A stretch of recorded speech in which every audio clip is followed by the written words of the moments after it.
Welcome everybody to the Bible Story Podcast. My name is Bradon Pahowich. My name is John Drabert. We are really excited to be with you here today, bringing you the first episode of our new series called Follow. Now, if you are a leader, you are leading a small group, or if you're just leading a discussion in any way, we would love for you to get the discussion guide or the leader guide. You can visit BibleStoryPodcast.com and you'll follow the links with leader guide and follow the instructions, and we'll email that to you directly. Yeah, we'll have a leader guide kind of for now for each episode, and it'll basically give you some extra questions, some resources, some Bible verses, something that helps you round out the experience that you are guiding. Awesome. Well, let's get into this episode, and Do it. we got to give you some background material. Jesus has just started his... This is my background. That's your background. Golly. Okay. For those of you who can't see, Bradon has just turned his back to the camera, and I scratched it really quickly. I didn't even think about it. So a little bit of background. Yeah. Jesus is at the beginning of his ministry. Yeah. He has not yet called any of his disciples. Mm-hmm. He's kind of still a little bit obscure to people, but he's starting to quickly make a name for himself by the way he is preaching and the things that he is calling people into. Yeah, so really interesting. Jesus, I always like to point out his age. He's like 30-something, maybe a little younger, right around there. Right around your age. Yes, right around my age, 30-something.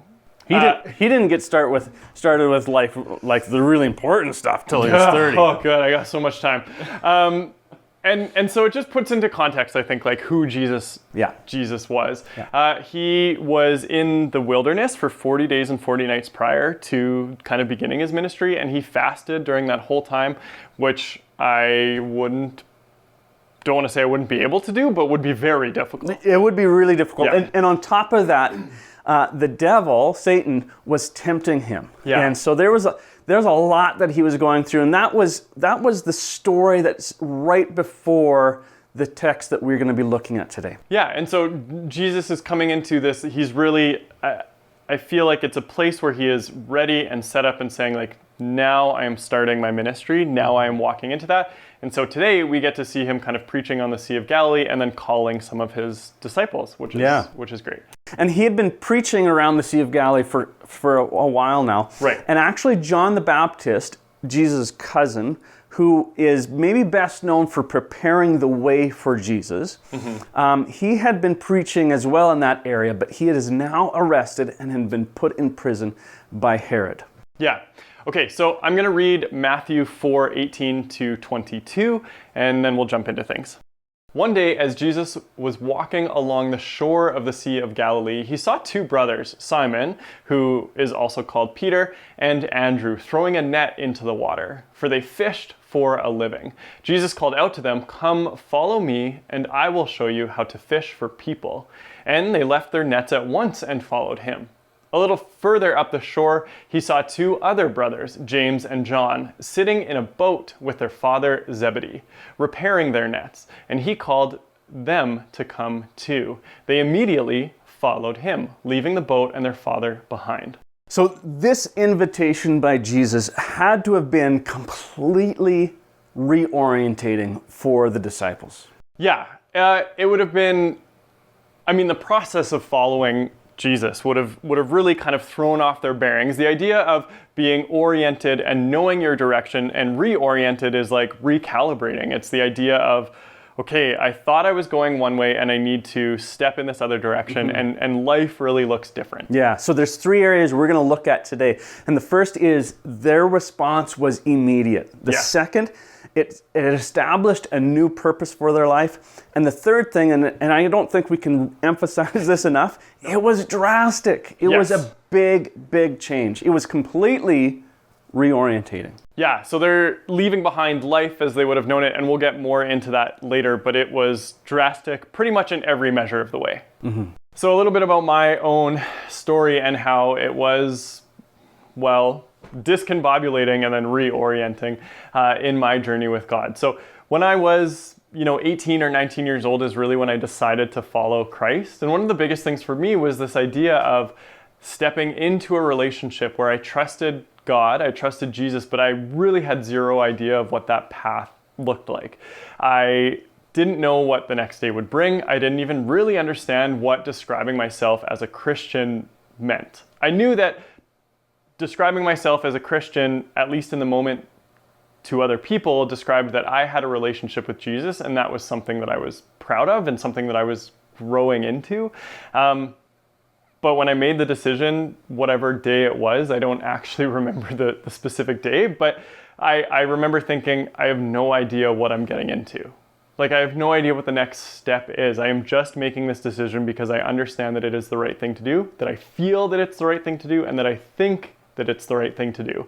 God had been working in my heart for a while prior to that, and so I finally got to the point where I said, I am going to follow Jesus and be a Christian as an individual, or identify that in myself. And that was a really big moment. It took many months, even a year to kind of process through a lot of that, but it was important for me to be able to kind of hold that as part of my identity. And now even, hopefully the biggest part of my identity. One of the things that I remember thinking is like, what are the people around me going to think? What is it going to look like when I talk to friends, when I say that I don't want to go out late on a Friday night to a bar? Being 18 or 19, that's kind of the typical thing. Or what are even people that I go to university going to think? It seemed like it was a really weird and kind of late time to make a decision like that. But eventually those worries become less. And as I stepped day to day into my relationship with Jesus, the people that he brought into my life continued to grow that community. And so it began this process of finding my way with Jesus, finding what my path looked like as a follower of Christ. And it was scary, and it still is today sometimes, to have conversations with people or to take the next step in my faith. But it's a journey that's exciting and glorifying and, well worth it. And I've always appreciated the fact that it is not a step and then it's done, or that I don't know the end of the journey. It's something that continually happens each day. It's an exploration that I get to continue experiencing each and every day, even 12 years into it. For me, I grew up in a Christian home, and my mom helped me understand what it meant to be a Christian, to one day be in heaven. But I was young, I was 5 or 6, and so I didn't really understand what God was calling me into as a disciple. It wasn't until high school that I really understood what he was calling me into. And it brought about a bit of a crisis for me. Not a bit, it was a full-blown crisis. I was asking the question, am I going to follow this person? Am I going to be a disciple of Jesus? Am I in or not? And it was one of those things that was just reorientating for my life and for me personally, that I asked the question, what does this mean for my friend group? How do I relate to these friends of mine? It changed how I was dreaming of my future and my hopes that I had. It was one of the things that I looked at is like, well, I was thinking this direction, now maybe my plans for school have changed. It absolutely changed every aspect of my life, not just in the big things, but even in the little things of how I thought, how I behaved, and how I related to people. It was reorientating for me. Okay, so that's what it looked like for us. I have some wild questions about the disciples. Simon. Who later named Peter. Yeah, who else? Andrew, John. James, John, yeah. Okay, so here's the thing. You see Jesus walking down the beach or whatever, lakefront, and he just calls them, and they immediately drop everything and follow. Yeah. That is, like, it used the word immediately, I think, in that scripture verse at least twice. Yeah. Where they immediately drop what they're doing. They leave their father behind. Rude, but understandable. And they're the thing is, they're not just stepping into following Jesus. They were fishermen, these 4 guys, and what it's saying is they're leaving behind their livelihood. Like, they would have been prepared to take over the fishing business, to work with their father, learn the ropes, and then continue that on. It would have been a steady source of income throughout their life. They would have been needed and cared for by the community because food is important. And so it's not just an act of like setting down a hobby. They are fully leaving the entirety of their life, but also the security that has come with anything that their parents or kind of community set up for them. It's crazy to me. Yeah, it is a big, big decision that they've made. Yes. And I like how you talk about the immediacy of it. We would like to, if we were just to read this text in and of itself, we would come to the conclusion that this is the first time that they're meeting Jesus, and they have said, oh, well, aren't you just the perfect person? We will follow you wherever you go, Jesus. Right. But that's not the way it went down. No, Jesus, again, to reiterate, is in and around his 30s, and so he also would have been known in this area as just an individual, as a person. And just because he hadn't started his ministry up until this point did not mean that he hadn't talked to these guys, had conversations with them, shared ideas, hopes, dreams. Yeah, so he had been preaching in this area for at least a few weeks, probably a few months at this point, specifically on the Sea of Galilee, where these 4 guys had been fishing. So the likelihood of them crossing paths was pretty high. Now, John chapter 1, verse 40 talks about Andrew, that would be Simon or Peter's brother, how Andrew brought Simon to Jesus saying, I think I found the Messiah. Now, he had been talking with John the Baptist, who said, hey, that guy over there who's preaching, that guy over there, yeah, he's the guy. He's the one you've been waiting for. He's the Messiah. Yeah. And as we said, that was John the Baptist's job or calling, is to pave the way for Jesus, to prepare people for Jesus. They would have not only had John the Baptist doing that, but also would have had this idea of a Messiah coming because of their scriptures, the Old Testament. And so the other thing, in Luke 5, it gives us this picture of Jesus borrowing their boat to preach. And so think of someone coming up to you and asking for a car, your car, not just any car, but your car. You would have to trust them and know them, most likely, in order to give them that favor. It's not a small ask, and so Jesus asking for someone's boat or being lent somebody's boat would have meant that there was probably a relationship, a previous rapport and trust built into those. Yeah, and specifically in that text, he asks to borrow their boat so that he can go out from shore just a little bit and preach to the crowd. Yeah. So again, Peter, Andrew, John, James, they are all probably mending their nets, getting things ready for the next day of fishing, because they always fished at night at this point. Right. And they were listening to Jesus preach. And then Jesus says to them, come, follow me. Yeah, it's kind of like, now's the time. You've heard me talk, we've interacted with each other, now's the time. And we know that God would have been working in their hearts prior to this moment. Maybe they didn't know the exact moment when Jesus would walk by and say, come follow me. But they probably would have had an inclination in terms of like the direction maybe that it was going. Yeah, and they were ready to accept this invitation, obviously, because they did.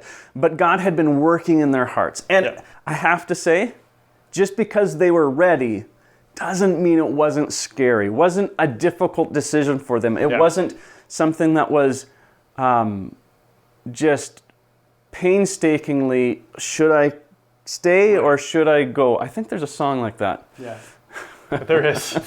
Should I stay or should I go? Anyways. So maybe the disciples wrote that song. No, we're starting rumors. Yes, so they still would have been scared. Think of it. I mean, I remember when making the decision for myself that it was this idea of like, I know one step ahead of me, but I have no idea what 2 steps ahead of me looks like. I have no idea what's around that corner or up the hill, or if I need swim trunks for this journey or rubber boots or a rain hat. I think rain hats exist. They simply say yes, they feel prepared in the moment to answer that invitation, but certainly would not have felt prepared for the journey. Well, they wouldn't even known the entire journey consisted of. Now, the second thing about their response, okay, is the first thing was it was an immediate response. So Jesus asks them, he calls them, invites them to follow, and they go. The second thing is this. It gives them a new purpose. Yeah. Now, they were fishermen. This is what they had done their entire lives, right? And so for them to leave what they knew, to leave their life plan that they had at this point was a pretty big step. It would have been, like we said, reorientating. Yeah, and to think travel wasn't as barely accessible like it is today, right? So when they're saying goodbye to their father, who I still have a mental picture of leaving him behind, or their boat, or their family, or their community, the people that they grew up with, it wasn't like, hey, I'll call you when I get there, or I'll catch the plane home on the weekends.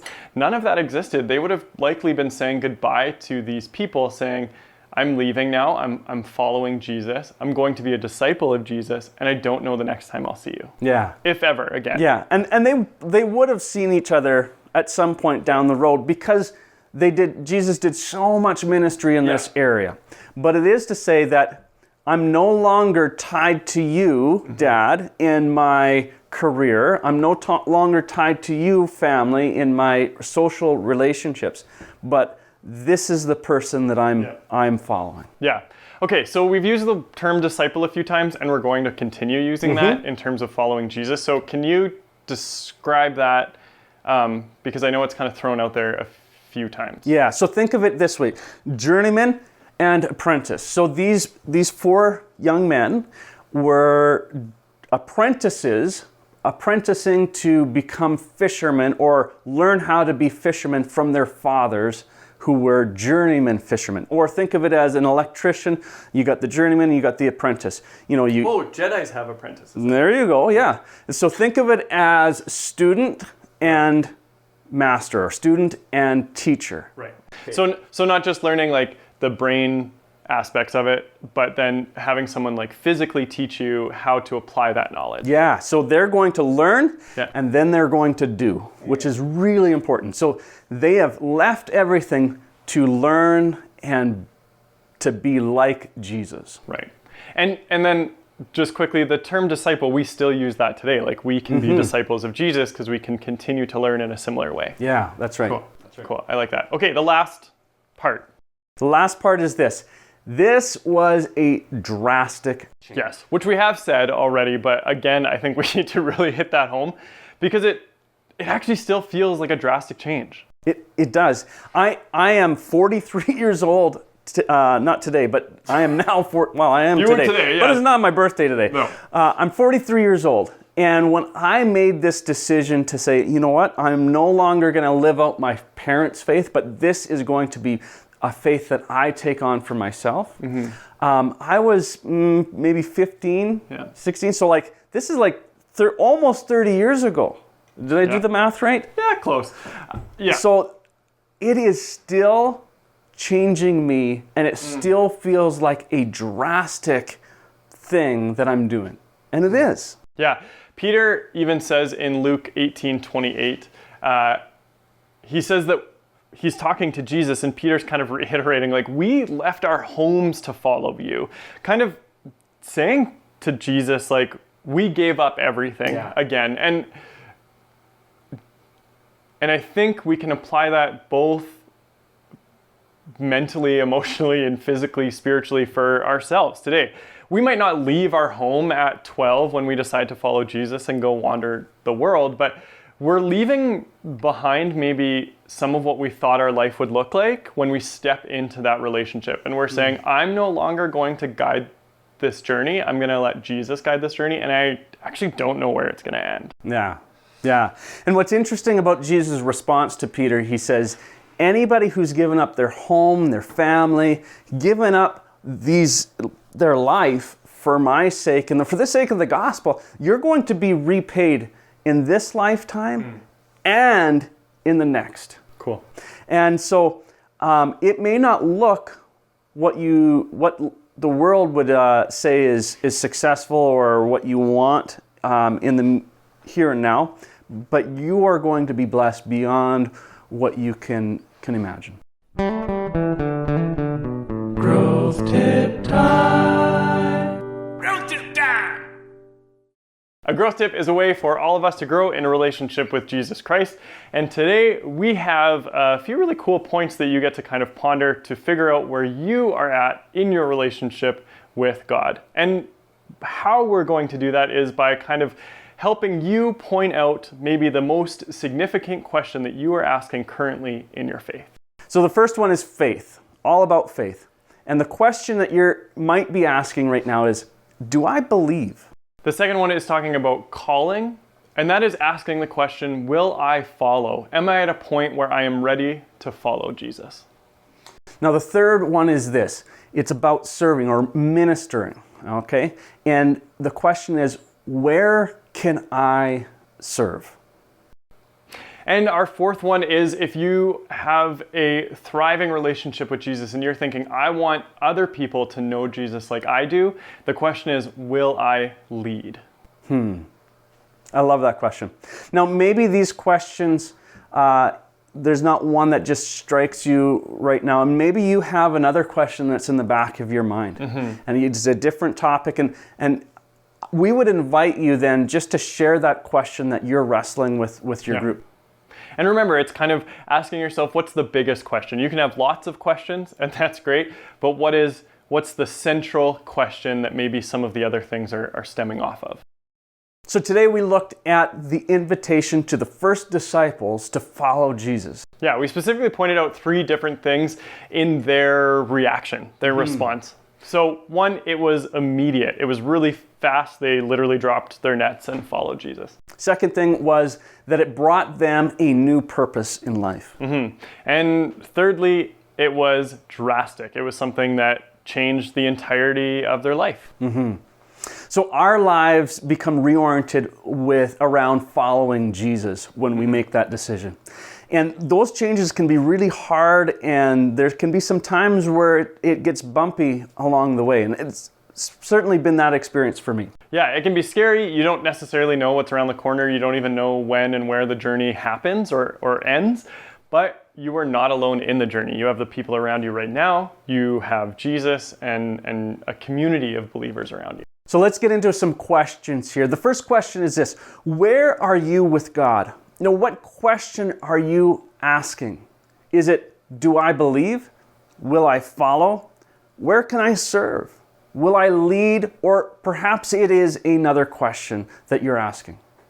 Hit pause and discuss. Question number 2 is, what does your next step following Jesus look like? Or another way to ask it is, what is Jesus asking you to grow in your relationship with him? There might not be a specific answer that pops into your head, and so we really encourage you, if you don't know the next step, to sit and ask the people around you, to have a conversation with your leader, to try and find what the next step in your growth in your relationship with Jesus looks like. Hit pause and discuss. Question 3. What is most scary, most difficult, what is most disconcerting about the next step for you? And then how can your group, how can your people, how can the people around you right now who help you grow in a relationship with Jesus, how can they support you? Hit pause and share. Thank you all for joining us today. I really enjoy talking about these things with all of you. I hope that you enjoy discussing them with each other. Yeah, we're praying for you, and we would encourage you, even maybe challenge you, we've said that word a lot, but to pray for one another throughout this week and to support each other as you guys grow. Yeah, remember, there's no perfect follower of Jesus. You don't have to be specifically good at reading the Bible or praying or knowing Jesus before you enter into a relationship with him. Jesus loves you exactly as you are. So next time we're going to be talking about what it means to deny self in our relationship and in following Jesus. All right, so we will see you here next week to talk about that.